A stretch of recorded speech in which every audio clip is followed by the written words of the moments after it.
أعوذ بالله من الشيطان الرجيم. بسم الله الرحمن الرحيم. فأقم وجهك للدين القيم من قبل أن يأتي يوم لا مرد له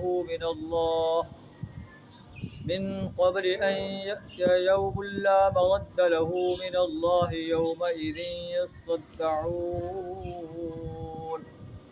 من كفر فعليه كفره ومن عمل صالحا فلأنفسهم يمهدون. صدق اللہ العظیم. سورہ الروم آیت نمبر 43 اور 44 آپ کے سامنے تلاوت کی. ان کا ترجمہ کچھ اس طرح: فَأَقِمْ وَجْهَكَ لِلدِّينِ الْقَيِّمِ. اے نبی صلی اللہ علیہ وسلم اور نبی صلی اللہ علیہ وسلم کے پیرو، اپنا رخ مضبوطی کے ساتھ اس دین راست کی طرف جما دو، اس سے پہلے کہ وہ دن آ جائے، یوم لا مرد لہ من اللہ، جس کے ٹل جانے کی اللہ کی طرف سے کوئی صورت نہیں ہو.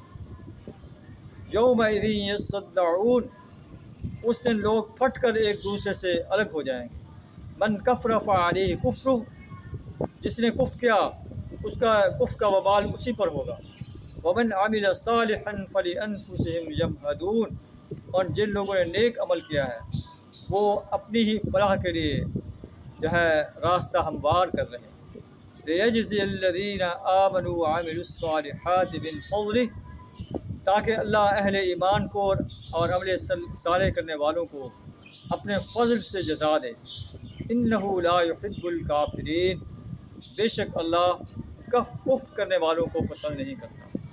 تو ان آیات میں اللہ تعالیٰ یوم حساب کا بیان فرما کر نبی صلی اللہ علیہ وسلم اور اہل ایمان کو آرڈر دے رہا ہے کہ دین اسلام اس پر مضبوطی سے جم جاؤ. تمہارا اٹھنا اور بیٹھنا، چلنا اور پھرنا، زندگی کاروبار کرنا، ہر چیز اللہ اور اس کے رسول صلی اللہ علیہ وسلم کے آرڈرز کے مطابق، اس سے پہلے کہ وہ دن آ جائے جس سے ٹلنے کی کوئی صورت نہیں ہے. اور اس روز انسان پھٹ کر الگ ہو جائیں گے، نیک انسان الگ اور کافر اور مشرک الگ ہوں گے. نیک انسانوں کو اللہ جنت کے باغوں میں داخل کرے گا، مشرک اور کافر انسانوں کو جہنم کی آگ میں داخل کرے گا. اللہ سے دعا کریں ہمیں ایمان اور عمل صالح کی دولت سے مالا مال فرمائے، شرک اور کفر سے اپنی پناہ عطا فرمائے. وآخر دعوانا الحمد للہ رب العالمین.